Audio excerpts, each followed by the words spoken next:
Industrial Talk is brought to you by Palo Alto Networks. Now, Industrial Talk has a direct link to a new report about Palo Alto Networks industrial OT security. The new report analyzes improved ROI and reduced complexity. The Palo Alto Networks industrial OT security provides customers significant savings and benefits in the following way: faster time to industrial OT protection, reduced operational complexity, and reduced risk to the organization. Find out more how Palo Alto Networks industrial OT security helps you better manage, secure, and protect your OT assets while providing safe access to the assets and services required to modernize your operations. Go out to PaloAltoNetworks.com, download your copy today, and begin lowering your risk and achieving your 351% ROI. Welcome to the Industrial Talk Podcast with Scott McKenzie. Scott is a passionate industry professional dedicated to transferring cutting-edge, industry-focused innovations and trends while highlighting the men and women who keep the world moving. So put on your hard hat, grab your work boots, and let's go. All right, once again, welcome to Industrial Talk, and thank you very much for your continued support of a platform that is dedicated to industrial professionals all around. You are bold. You are brave. You dare greatly. You innovate. You collaborate. You solve problems each and every day. You're making the world a better place. Thank you very much for what you do, and that's why we celebrate you on Industrial Talk. We are broadcasting from SMRP's 31st Annual Conference here in Orlando. And if you are in the business of asset management, maintenance, or reliability, or if you have any desire to be in that business, your first stop is SMRP.org. Go out there, find out more, get connected, and you'll be able to sort of connect with people like Karl. Karl with a K, not Karl with a C. Let's get cracking. Karl, Dr. Karl, back in the house. Happy to be here. Thanks for having me, Scott. Failure Prevention Associates. Yes, sir. The longest URL known to man. That is not completely correct, however, because we're just failureprevention.com. Did you get it? Did you get it really? Failureprevention.com? Yeah, it took me a little bit. I was just going to say it. Yeah, I was just going to say that's. Yeah, but you got it. I did get it. Yes. Yeah, that was its own ordeal, and I don't know who the powers that be that do that, but I had put in for it and then lost battery power on my laptop. Went back the next day, and it was already taken. Oh, Snapdragon, man. And I thought, how could somebody know? I was so close, because it wasn't taken 24 hours before. So there's some domain campers out there, and, I get they're trying to make a buck, but that's a little dirty. Anyways, didn't even talk about that. We got it. .com, failureprevention.com. You can come see us and learn all about the various services, trainings, and tools that we have vetted. Come on, let's just. I'm sorry. For the new listeners out there that don't know Dr. Karl with K, tell us a little bit about yourself. So, Dr. Karl Hoffower, co-founder of Failure Prevention Associates. I was the chief of phys med and rehab for a medical group in the Silicon Valley for the last 8 of my 18-year careers as a doctor. Board certified in chiropractic, postgraduate in neurology. Actually did some special education and certification for operating an X-ray. So that's why the medical group wanted me, is because then I could do the X-ray suite, and nerve conduction velocity. Anyways, we did all that. Healthcare is a very unhealthy business in America, so I don't need to go into that. No, we don't want to, because we're here at SMRP. Exactly. But I left in 2007, so it's crazy to think it's been 15 years since I left healthcare. So a couple more years I'll be in reliability more than I was in healthcare. But the reason I made the jump to this was I saw a correlation between what we do is a blood draw. We do an oil sample here in reliability. Instead of doing an EKG to look at heart waves, we do vibration signature analysis, right? Instead of doing an X-ray, we do thermal image to look at hot spots. So there's a lot of correlations that I noticed between what I did when I was running the department and doing diagnostics on humans to doing diagnostics on machinery. So that's how I made the transition, and I formed Failure Prevention Associates almost 16 years ago to be a resource to help sell tools that we vetted to make sure these are the proper tools that meet your needs and your budget. We would train you to use those tools so you can get the results that the technology was supposed to give you. And then we found that people said, listen, I don't have the manpower, but I do have the budget. Can you do it as a service, use the tools, and give us the deliverable results? So our purpose is to help our clients make decisions from a position of knowledge. That's our purpose. Our mission is to help industries reduce failures through optimizing and assisting with people, their process, and their asset management. Okay, let's just get right into it. We were going to be talking about skills gap, right? Growing need. Yes. Growing need. There's always a skill. But I want to ask the question, and begs the question, of how do you differentiate your services, your business, your company from many others that have a similar mission? Sure. Well, outside of the fact that you're cool and I've been losing weight and I feel good about myself and I've been eating right, that doesn't cut it. Well, and I found out the foods that I was allergic to and having inflammation to. That helped a lot. But what are you allergic to? Beef, broccoli, banana, tuna, turkey, tomatoes. Shut the front door. How in the heck? What life is that? Salmon, lamb, redfish, and chicken are the main protein sources. It's not that I can't have beef. I don't really want to go off this and bore the listeners. No, that's okay. But anyways, that's helped me on my journey. I'm driving this ship. You are. I am. And if I want to know. If you want to know, I'm here to answer. Oh, I know how you did that. Never mind. I was just going to say that's a magic trick, what you just did. But never mind. Never mind. Okay. So those on radio. So how? I was just messing with the chords. Yeah. How are we different? Yeah. Well, the how do you easiest thing differentiate all that? Well, here's the main thing: is we care enough that we suck less than the other guys. Wow. Yeah, try. It's something. That's a hell of a bumper sticker. It is, yeah. Now, it actually came from a documentary on the Navy SEALs where they made them swim 20 miles offshore, run with heavy rucksacks through the hills of the Catalina Islands, and then do shooting long and short distance. And they got like 70 to 75% of their shooting score. And the Master Chief was like, you know, this evolution would go a lot easier if you men would just suck a little less. But really, seriously, how do you truly differentiate? Well, like on skill gaps, our skill gap came about. We have a national standard that we follow, and my guys are certified proctors with NCCER, which is a long name for a standard that's very popular along the Gulf Coast to differentiate apprentice, journeyman, and master in a different craft. So mechanic, millwright, electrician, instrumentation, pipe fitter, boiler maker, crane rigger, crane operator. Those are the main core areas that we can do skill gap assessments on, which encompasses a vast majority of what plants, mines, and mills need. So our standard, we're not just saying best practice and it's arbitrary. It's based on a national standard.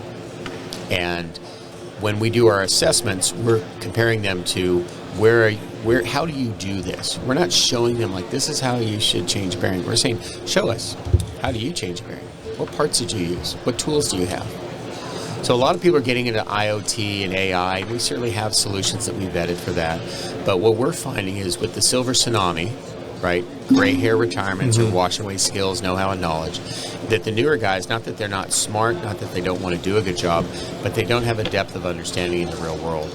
So we do an assessment with their work orders, with their tools, on their site, on their machines, and we see how do they do their maintenance. How often are they getting break-ins from operations saying, hey, I need you over here, and they're stopping the work that they were planning and going to do an emergency work order. How's that working? How is their bill of materials? Do they even have a bill of materials? How's the work order? Is it detailed? Does it tell them what tools they're going to need? Or is it just broke pump, please fix pump? Right, so that helps you with the quality because it's amazing to me how often maintenance gets blamed for things that has nothing to do with that. So in fact, there's a presentation I was a keynote on that I still give on the 5 things that affect reliability that have nothing to do with maintenance. So we'll go in and do a maintenance assessment of skills, and we'll find it had nothing to do with it. The maintenance guys are actually good. The work order system is off. There's constant harassment and break-ins from operations. There's a lack of leadership to help these guys move in the right direction. Or there has been so much punishment on maintenance that they get blamed for everything. Procurement bought, low quality parts, and it fails, and they blame maintenance. But it was a procurement decision. Yeah. So, but you create this sort of assessment of where they are, and then a roadmap on On how to close the gaps. Yeah. So we'll go through and do an assessment, and let's just say we did an assessment on millwrights. So we went into doing a mechanical assessment. So we have 19 core areas that we look at, and then we add or subtract based on what you do. So if you're a food processing company, you're going to have different maintenance needs than someone who's mining, potash, right? We just did a 2-week assessment out in New Mexico. So depending on what your industry is, we'll decide with you which skills we really need to look at besides the 19 core areas. And then we do that assessment, and each person has in all, let's say it was 23 areas we assessed, there is an assessment from 1 to 10 on where they are in their skill level, right? 10 being the highest, a master. Anything below a 6 is an apprentice or lower. Mm-hmm. And then we say, okay, so this guy needs help in these 7 areas. These are the specific things that they need to be trained on. So then your training department can take that and go, oh, okay, I've got 5 guys that need assessment or training in this skill. I can bring in this person, or I can bring in this OEM to help us, or this repair shop to help us understand it, or we can use failure prevention. I mean, we're there to be a resource to do the trainings, but we don't have to be. You are having a technical individual program for every single. How do you have this conversation with your executives? Like the executives of these organizations, and saying, "Hey, we want to elevate the quality of your, valuable resources, the people." That's a fair statement, but usually what we say is, how well are you executing with maintenance? Are you seeing your first-time fix rates at the same level? Are they better than they used to be, or are they worse? Like you're having more breakdowns, and often it's worse. So it's very real to people that the baby boomer generation is retiring, right? Tens of thousands are leaving the workforce every day, and we're not able to replace them. And who we're able to replace them with have not had the depth of skills from junior high and high school, working in vocational areas, or just what you used to do with your dad. I used to have to change parts with my dad. My kids know how to jump a car battery, right? How many people right now who are listening, could you ask your children, you hand them jumper cables, go jump that car battery. Yeah. Right? Do they know positive and negative electricity? Don't cross it. Yeah, don't cross it. You'll learn fast. Exactly. Don't lick the terminals. Right? Don't. You'll learn fast. So there's a known gap. So what we usually ask them is, how well are your maintenance people doing at executing a job? And and usually it's an opinion. We'll say, well, we'll give you a fair understanding what it is. And several times we've had it where your maintenance people are actually really good. It's the leadership and the understanding where operations gets to impinge upon maintenance jobs. And that's where we saw a departure. Now, other places, we just finished last month, we did an assessment of 2 different plants. And one plant is fantastic, and the other plant is abysmal. But it's because of the leadership. Yeah.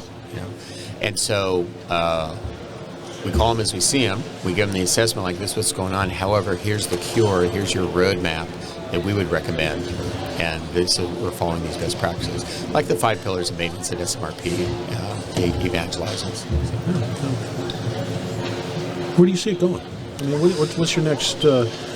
We see it continuing. Now, one of the things I see is where AI and IoT can help is we're having a shrinking workforce, and we're right. Yeah. So because of that, you're going to have to make decisions on what to work on now versus before. You had not that you had a great luxury, but you definitely had more time. Now you're going to have less time.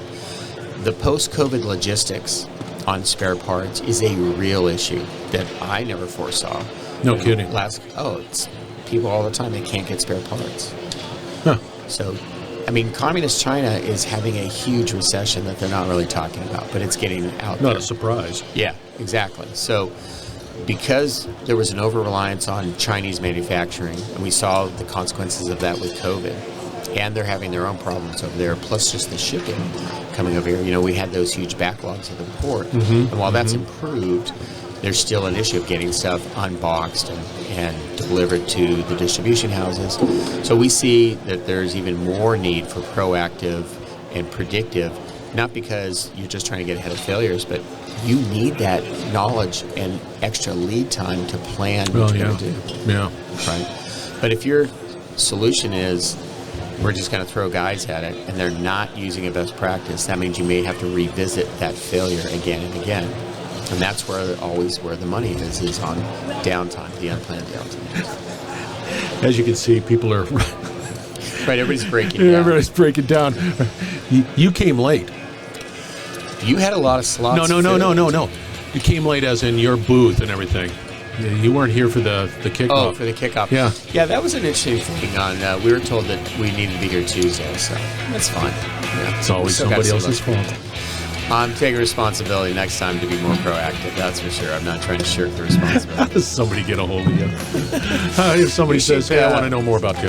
Go to failureprevention.com. Yep. All right, you can find me on LinkedIn. There's only one K, Karl, so Karl Hoffower on LinkedIn. Or feel free to email me at karlh@failureprevention.com. Well, we're going to have all the contact information for Dr. Karl out on Industrial Talk. If you haven't listened to his past conversations, well, you should. So just go to Industrial Talk, type in Karl Hoffower. You'll find all of his conversations on this particular platform. We love and appreciate you, Scott. You're doing a great job. And there goes the lights. Lights out. This is going to work out great. All right, we're broadcasting from SMRP, the 31st Annual Conference here in Orlando, and it has been a great conference. All of the vendors are packing up as we speak. It's real time. Go out to smrp.org, find out more, be a part of the solution. You will not be disappointed. So thank you very much for joining. We will be right back. You're listening to the Industrial Talk Podcast Network.